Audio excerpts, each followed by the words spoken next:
today what we're going to look at is a new topic. It's kind of interesting, it's kind of clever, and it's going to help us with what we do next. All right, it's called partial fraction decomposition. Sounds awesome, doesn't it? Yeah. Sounds like if you can do this, you're really smart, but it's not that hard. All right, so what we want to do first is we want to use the knowledge you already have. Go ahead and sketch off to the top, right? What do you think that graph looks like? You're overestimating your knowledge. Wait, didn't we just learn that? We just took the quiz, Yes. that's why I already don't know. I love this. I don't even have the graph. Right.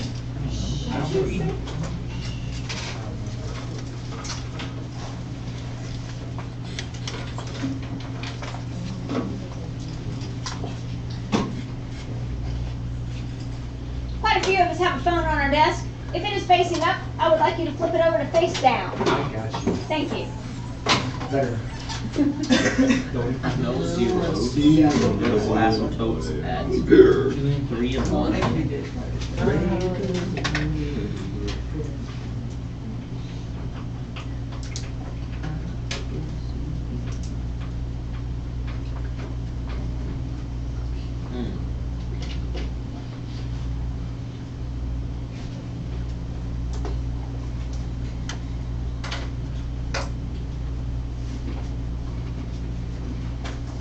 Horizontal asymptotes.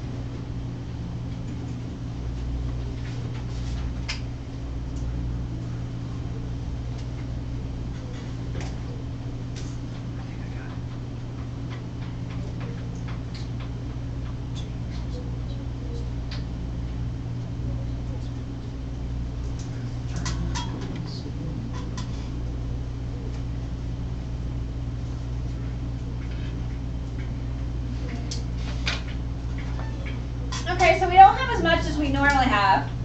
Well, let's talk through this. I'm going to throw a little sign chart down here at the bottom. And we have a +1 and a 3 right there. Okay, so we've got the two vertical asymptotes, the horizontal asymptote. We know the y-intercept is 4/3. Okay, zeros. None. None. All right, so let's sign chart it so we can have an idea what's happening over here. Positive. Positive, negative, positive. All right, so if it's positive over here, it's going to go through that one little y-intercept, the only little point I have, and it's going to follow along the asymptote. Same to the other side. Okay, so you think same over here? Okay, all right, I could buy that. Really? Oh yeah. And then, For how much money? all right, now this one in the middle is negative, and it doesn't live up here, does it? It lives down here. Parabola face. So it's probably going to be something like that. We don't know where this is, but probably something like that. That's a good estimate. Good estimate. All right. Sound good? Sound really good. Okay. Does some So let's kind of, based on our sketch, how many simple rational functions do you think make up h of x? 2, 3, 2, 3, 1.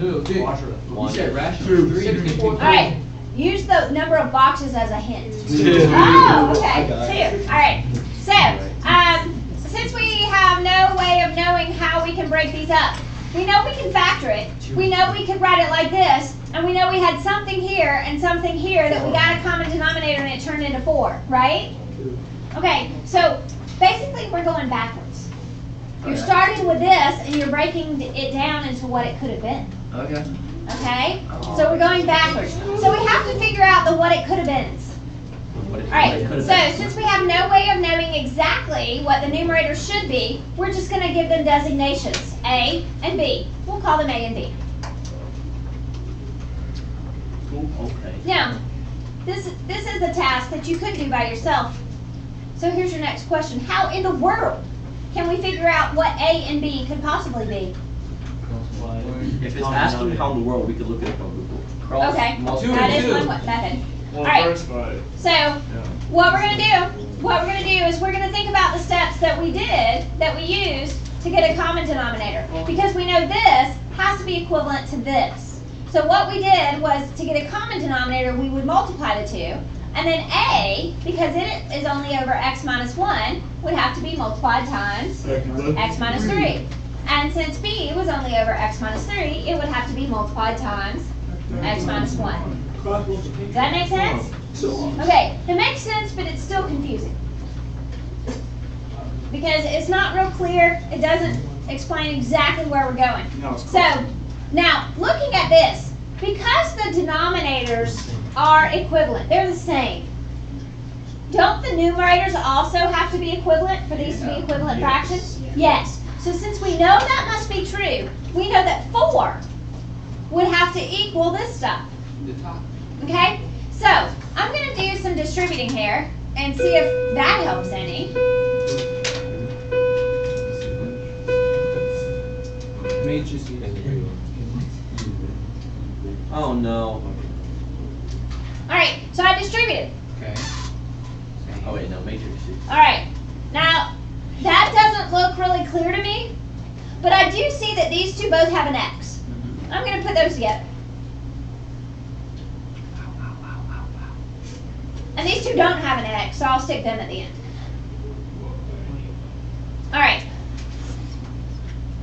Now, it's interesting that this side has an X, but this side doesn't have any X's.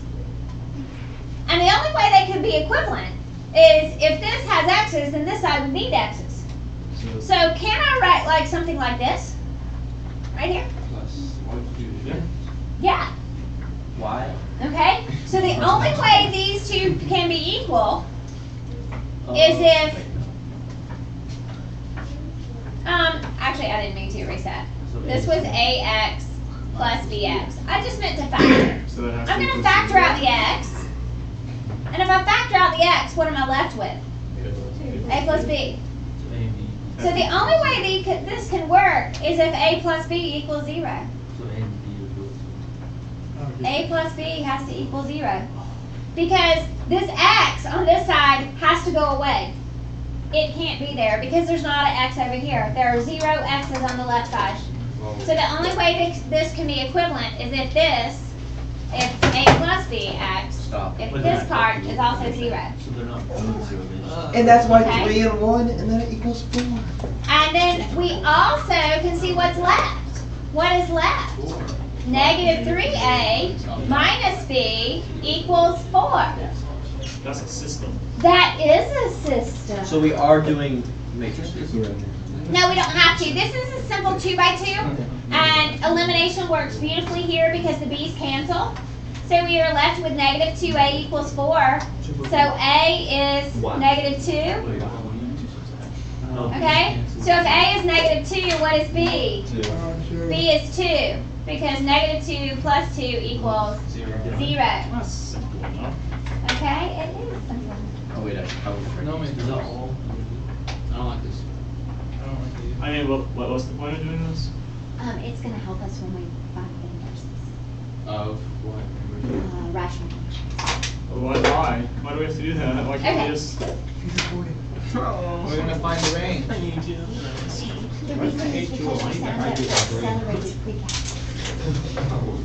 You guys shut up.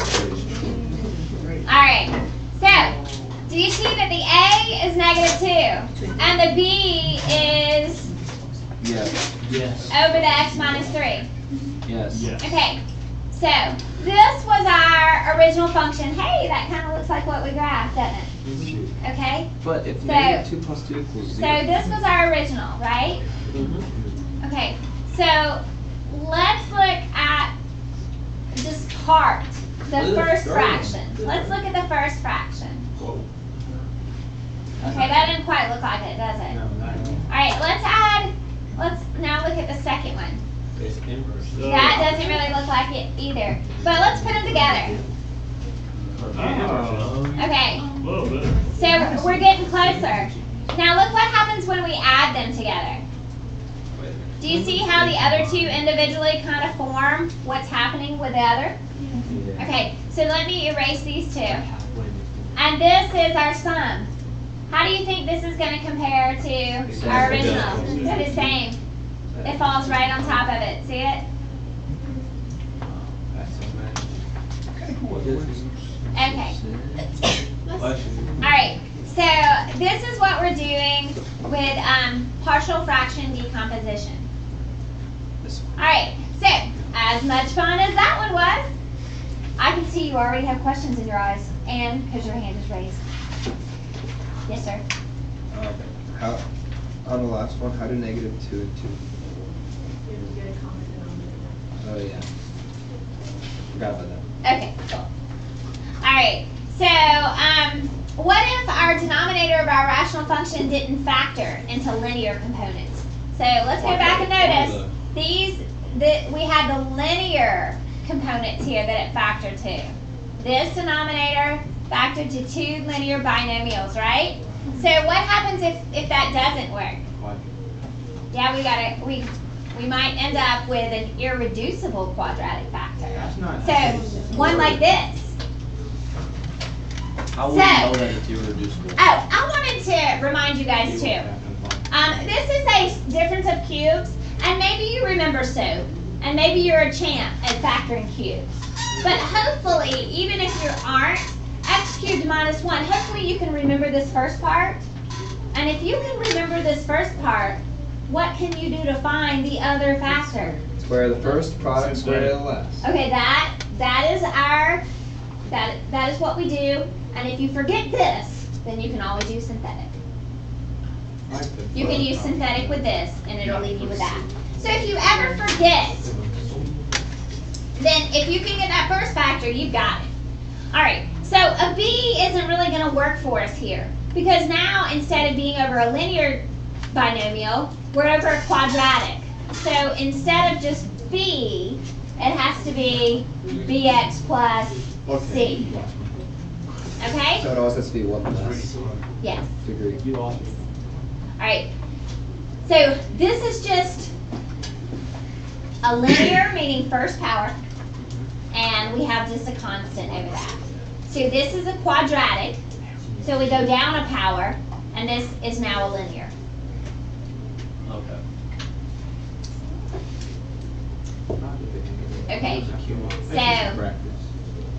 So let's see what we can break this up into so that its sum would take us back to here. All right.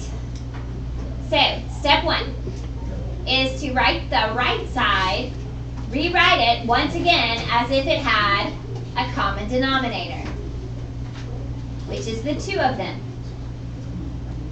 So that A has to be multiplied times what? X plus, nope, x squared plus x plus. Okay? And then the bx plus c would have to be multiplied times what? X minus 1. X minus 1. Oh. Alright? And then this is equal to this. Okay, so since we have equivalent denominators now, we can kind of ignore the denominators and just deal with the numerators.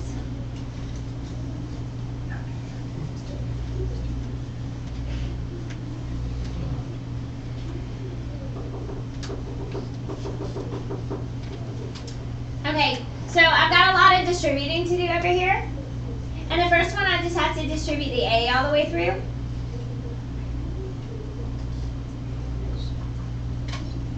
And here I have to multiply these 2 binomials. Yeah. So bx squared, and then minus bx, and then cx, positive cx, and then minus c. Oh, so now that it's a possible 3 by 3, are we going to have to use matrix? No, it's still simple. It's still simple. Okay. Can there be one more user? Alright. Oh, CC. Okay, so I'm going to start off with x squared. This is 1x squared. And so over here, I'm going to group together my squared terms. I have an ax squared and a bx squared. Okay? Now I'm going to go to my linear term on this side, and I'm switching colors, because this is where second period had the aha moment. Do you not have to do the bottom? So over here, I'm going to group all those linear terms. Ax plus bx, whoops, that's minus bx actually, minus bx plus cx. And then I'm going to go for my constants. A and negative c. Okay, so this is A. Oh, this is supposed to be green. It just didn't switch.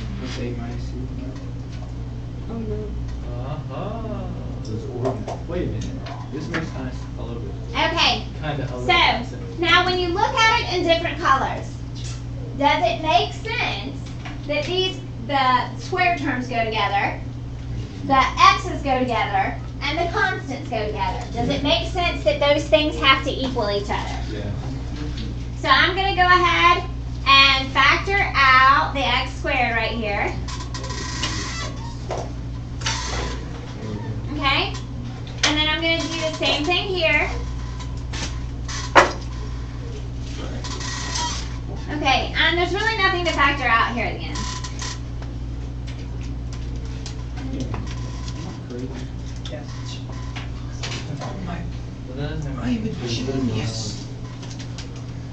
Alright, so if this is equivalent, then this 1 x squared over here would have to equal a plus b. So it's 1/2. Okay? This 2 right here would have to equal, A minus B plus C. very good. This is some old crazy. And this 3 right here would have to equal A minus C. a minus c. This is true though. Alright, now to me the easiest variable to eliminate, and there's not a one certain way you have to do it. I'm going to group these two. Okay? So I'm going to group the 2 equals a minus b plus c with the 1 equals a plus b. And what cancels, guys? The B's. The b. So I get 3 equals 2a plus c. Now what can I do with this? Move that over now. Yeah. Oh, that's. Okay? So now I can take this one and put this together with it. And I get 6 equals 3a. So a is 2. Okay, if I know a is 2, B is b is -1. -1. b is -1. On the graphs, where is this? And Okay. C is -1. And c is also -1. Okay, so let's go back up to our equation that we had just a moment ago. Our original g of x was this.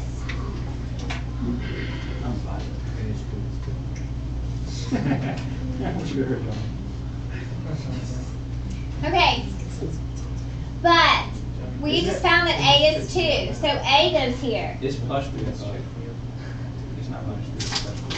Oh, thank you. And then it is plus, b is -1x minus 1 over this. Okay, now this negative and negative kind of bothers me a little bit. So you factor out the negative. I would and probably just put a subtraction right here.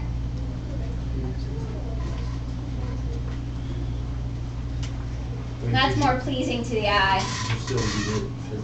Yeah, could you leave this as the original? Yes. Would you be offended if we left it as the original? Like here, Yeah. that doesn't bother you? Doesn't make you twitch a little bit? If Yeah. the negative's enough in the I like addition more than subtraction, so I think I'd rather do that. Oh, I like okay. subtraction more Because than then you don't have to like. Alright, that makes me twitch a little bit, but I guess it's not wrong, it's just not as pretty. Alright, yes. So, those are 2 different examples. Now, tonight's homework is really just all the first type. Okay, so we can kind of get used to it. Now, the solutions are posted, and they are step by step by step explained. Every step is written tonight. Now, that won't happen every night, Thank you. but tonight it is. Okay, so I'm about to pass out tonight's homework. You're going to find that tomorrow night's is on the back if anybody